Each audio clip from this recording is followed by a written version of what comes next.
Only about 1 in 3 people have emotional intelligence high enough to stand out in a crowd. But forget everything you think you know about being emotionally smart. It's not about being nice, being social, or always staying calm. The real signs are completely different. If you recognize 4 or more of these in yourself, there's a strong chance your emotional intelligence is far above average. The first sign? You've probably been told your whole life to stop doing it. Sign number 1.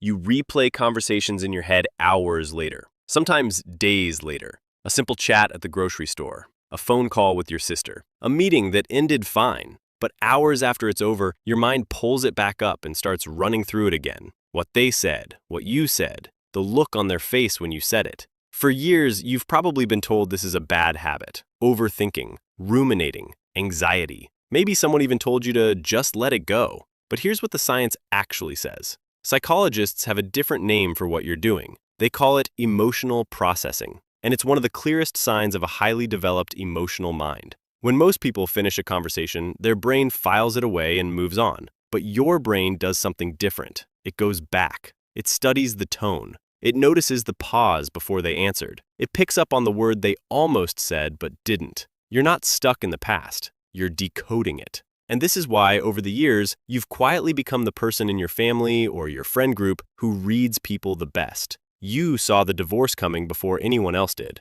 You knew something was off with that coworker months before they got fired. You sensed your own child was struggling before they ever said a word. That's not anxiety. That's not overthinking. That's a brain that refuses to miss what everyone else misses. And the people who do this are rarely the loudest in the room, but they're almost always the wisest. Which brings us to sign number 2. And this one, you've been doing since you were a child, without ever knowing it had a name. Sign number 2. You can tell something is wrong with someone before they open their mouth. Your husband walks through the door, and within 3 seconds, you know his day was hard. Your friend sits down at lunch, smiles, says she's fine, and you know instantly that she isn't. Nobody told you. Nobody gave you a clue. You just knew. Most people think this is a guess, a hunch, women's intuition. But it's not a guess at all. What you're actually doing is reading micro-expressions. These are tiny movements in the face that last less than half a second, a flicker in the corner of the mouth, a slight tightening around the eyes, a breath held a second too long. The average person misses them completely. Your brain catches them without you even trying. Researchers who study this have found something surprising. The people who read micro-expressions best aren't psychologists or detectives. They're often everyday people who have lived long enough, watched closely enough, and cared deeply enough to notice. In other words, people like you. And here's the part most people don't realize. You've been doing this since you were a child. You were the kid who knew when mom was upset, even when she was pretending to be okay. You were the one who could feel the tension between your parents before a single word was spoken. Back then, it probably felt confusing, maybe even scary, but over time, it became one of your greatest strengths. Today, it's why people feel safe around you. It's why they open up to you in ways they don't with others. They can feel that you see them, really see them, even when they're trying to hide. But sign number 3 is where things get interesting, because this next one is something you do on purpose, and most people have no idea why it works so well. Sign number 3.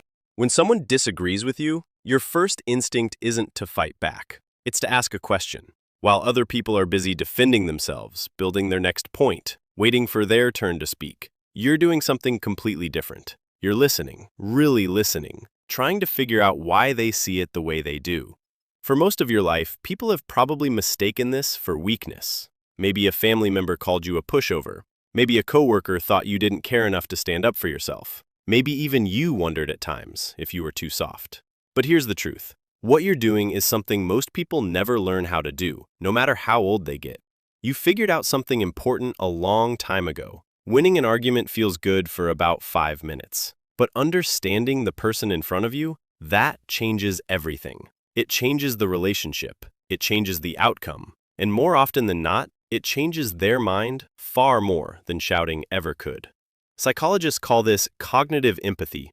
It's the ability to step inside someone else's point of view without losing your own. And studies show it's one of the rarest emotional skills in adults. Most people never develop it. They spend their whole lives arguing to be right and wondering why nobody ever really changes. But you've been doing this quietly for years. It's why your grown children still come to you for advice. It's why your friends trust you with the things they can't tell anyone else. It's why, when you do finally share your opinion, people actually listen, because they know you heard them first. This isn't being soft. This is being powerful, in a way most people will never understand. But sign number 4 is where it gets personal, because this next habit is something you do when nobody's watching. And it might be the reason you feel so tired at the end of the day. Sign number 4. After a long day around others, you crave silence. Not because you're antisocial, not because you don't love the people you were with, but because something inside you feels full, heavy, like a cup that's been slowly filling up all day and finally needs to be set down. Maybe it happens after a family dinner, maybe after a church service, maybe after a simple lunch with an old friend. The conversation was good, you enjoyed yourself, but the moment you get in the car, you turn the radio off. You drive home in silence, and when you walk through your front door, the first thing you want is quiet. For years, people may have made you feel strange about this. They called you introverted, withdrawn, maybe even a little distant. But here's what's really happening inside you. And once you understand it, you'll never feel guilty about it again. When you're around people, your brain isn't just hearing their words. It's absorbing their emotions, their stress, their excitement, their sadness, their hidden worries. Scientists call this emotional absorption. And people with high emotional intelligence do it automatically, without even trying. You're not just having a conversation. You're carrying a little piece of everyone you spoke to. And that's why silence isn't a luxury for you. It's a necessity. It's how your mind sorts through everything it picked up. It's how you return to yourself. Without that quiet time, you start to feel drained, irritable, even a little lost. With it, you come back stronger than before. The people who love you may never fully understand this about you, but now you do, and that changes everything. But sign number 5 is where it gets strange, because this next one you can actually feel in your body. And once you learn what it means, you'll recognize it immediately. Sign number 5. You walk into a room, and before anyone says a word, your stomach tightens. Your shoulders tense up. Something feels wrong, but you can't explain what. Maybe it's a family gathering where 2 people aren't speaking. Maybe it's a meeting where the boss just had a bad phone call. Maybe it's a quiet dinner where one person is smiling a little too hard. Nothing has been said, nothing looks out of place, but your body already knows. Most people would brush this feeling off, tell themselves they're imagining things. But you've learned, over the years, that when your body reacts like this, it's almost always right. Here's what's actually happening. Your nervous system is picking up on something scientists call emotional contagion. It's the way human emotions quietly spread from one person to another, without a single word being spoken. A clenched jaw, a shallow breath, a pair of eyes that won't quite meet anyone else's. Your brain gathers all these tiny signals and sends one clear message to your body. Something isn't right here. The average person's nervous system filters this out. They walk into the same room and feel nothing. They sit down, laugh, eat, and go home with no idea that anything was wrong. But yours doesn't filter it out. Yours reads the room like a book written in a language most people never learned. And this is why, for your entire life, you've been the one who notices. The one who pulls someone aside later and asks if everything's okay. The one who knew the marriage was falling apart before anyone announced it. The one who felt the bad news coming before the phone ever rang. It can be exhausting, but it's also a gift, because the world needs people who can feel what others refuse to see. But sign number 6 is the one that surprises people the most, because this next habit is something you do with strangers, and it's the reason people remember you long after you've walked away. Sign number 6. When you meet someone new, you don't ask the usual questions. You don't start with, what do you do for a living, or where are you from? Those questions feel empty to you, rehearsed, like checking boxes on a form. Instead, you ask something different, something softer, something that catches people off guard in the best possible way. You ask them what they've been thinking about lately. You ask them how they ended up in the city they live in. You ask them what made them smile this week. And something remarkable happens when you do. People pause. Their face changes. and then they start talking to you in a way they don't talk to anyone else. You've probably noticed this your whole life. Strangers open up to you quickly. The woman in line at the pharmacy tells you about her sick mother. The man sitting next to you on the plane tells you about his divorce. The cashier at the grocery store tells you something they haven't told their own family. You didn't ask for any of it, but somehow they felt safe enough to share. Here's why. Most people ask questions to fill silence. You ask questions to find the person underneath. And human beings can feel the difference instantly. When someone asks you a shallow question, your brain gives a shallow answer. But when someone asks you a question that shows they actually want to know you, something inside you unlocks. You can't help it. It's how we're wired. Psychologists have a name for this. They call it deep listening. And people who do it naturally are some of the most emotionally gifted people alive. They don't just have conversations. They create moments. Small, quiet moments where another person feels truly seen. Sometimes for the first time in years. That's a gift most people will never give. But you give it without even trying. But sign number 7 is the one that changes lives. Because this next habit is something you've done to at least one person already, and you probably didn't even tell them why. Sign number 7. At some point in your life, maybe more than once, you made a quiet decision. You didn't announce it. You didn't write a long message. You didn't sit them down for a difficult conversation. You simply started answering a little slower, showing up a little less, letting the space between you grow, until one day they were no longer part of your life at all. It wasn't out of anger. That's what makes this sign so different. People who cut others off in anger usually come back. They write the long text. They have the big fight. They make up and break up again and again. But you didn't do any of that. You just knew. Somewhere deep inside, a quiet voice told you this person was no longer good for you, and you listened. Most people can't do this. They stay in friendships that drain them for decades out of guilt. They keep answering the phone for family members who only call when they need something. They show up to gatherings with people who make them feel small because they're afraid of being seen as rude. But you learned, somewhere along the way, that protecting your peace is not the same as being cruel. Psychologists have studied this behavior, and what they found is surprising. The ability to let go of a relationship without drama is one of the strongest signs of emotional maturity there is. It means you've stopped needing other people to understand your decision. You've stopped needing closure. You've stopped needing them to agree that you are right. You just know, and that's enough. This doesn't mean you stopped caring about them. In fact, it's often the opposite. You still wish them well. You still hope they're happy. You just understand now that wishing someone well and keeping them in your life are two very different things. That kind of clarity takes most people a lifetime to learn. Some never learn it at all. But sign number 8 is the one that only the most emotionally aware people ever notice about themselves, because this next habit happens in the smallest moments. And you've probably done it today without even realizing. Sign number 8. You say, "I'm sorry" for things no one else would ever think to apologize for. Not the big things, the small things. The tone you used when you answered a question too quickly. The way you cut someone off mid-sentence without meaning to. The joke that landed a little flatter than you intended. Hours later, sometimes even the next day, it comes back to you, and you feel the need to make it right. Most people would call this overthinking. Too sensitive, too hard on yourself. But it's not guilt that's driving you. It's something much rarer. You can actually feel the small impact your words had on someone else, long after the moment has passed. And once you feel it, you can't just let it sit there. Here's what makes this so unusual. The average person replays their own embarrassing moments, not other people's feelings. They remember what made them look bad, not what might have made someone else feel bad. But your mind works in the opposite direction. You remember the flicker on their face, the slight pause in their voice, the way they laughed a half second later than they should have.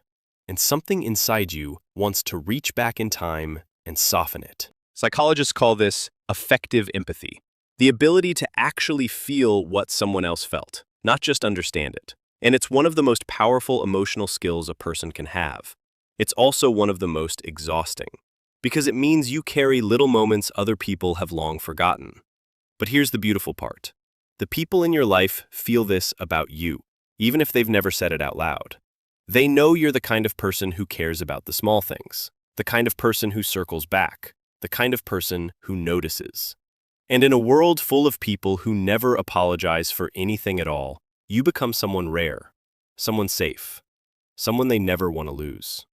But sign number 9 is the one that protects you, because this next habit has saved you from people you didn't even know were dangerous, and your gut figured it out long before your mind did.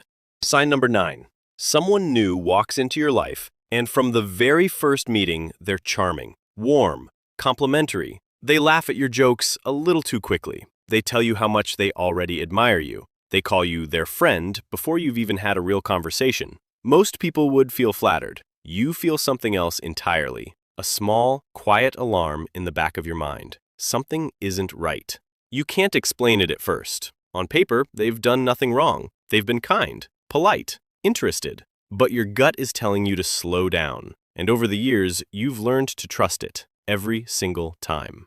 Here's what's actually happening. Your brain is doing something scientists call incongruence detection. It's reading tiny mismatches between what a person is saying and what their body is telling you. A smile that doesn't reach the eyes. A compliment delivered a half-second too fast. Words that sound warm but feel rehearsed. The average person ignores these signals completely, but you catch them before your conscious mind can even name what's wrong.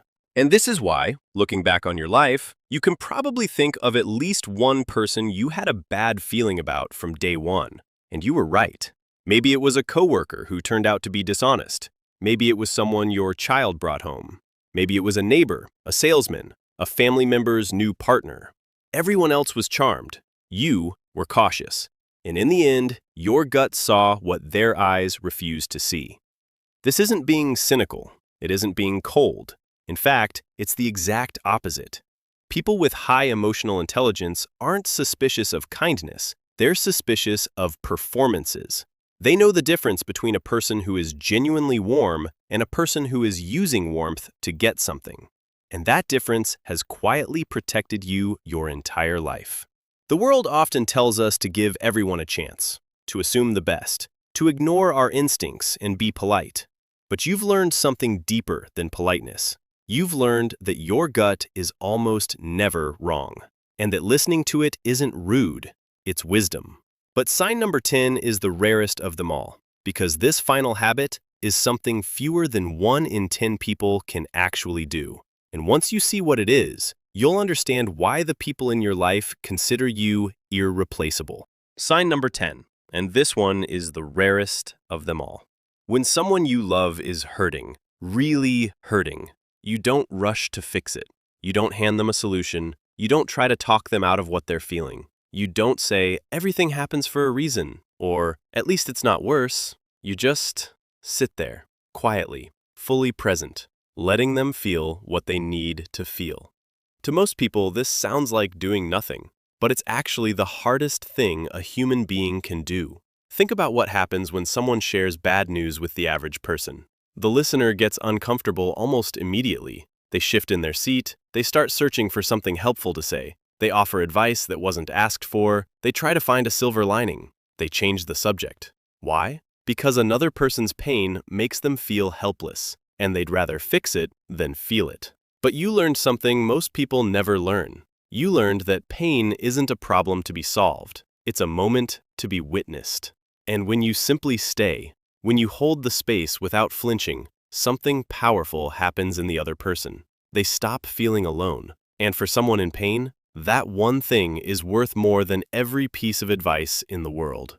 Psychologists who study grief, trauma, and healing all agree on something surprising. The people who help others recover the most aren't the ones with the best advice. They're the ones who can sit with suffering without running from it. And fewer than 1 in 10 people can actually do this. Most try for a minute, then panic and start filling the silence with words. But you don't. This is why people come to you with the things they can't tell anyone else, the fears they've never said out loud, the grief they've been carrying in silence, the shame they've hidden for years. They come to you because somewhere, deep down, they know you won't try to fix them. You'll just be there. And that is the rarest, most healing gift one human being can give another.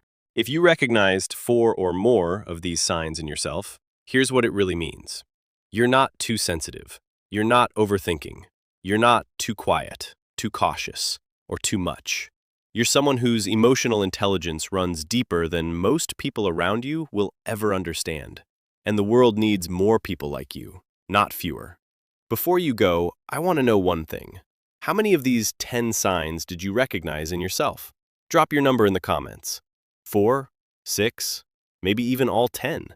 You might be surprised how many people are nodding along right there with you.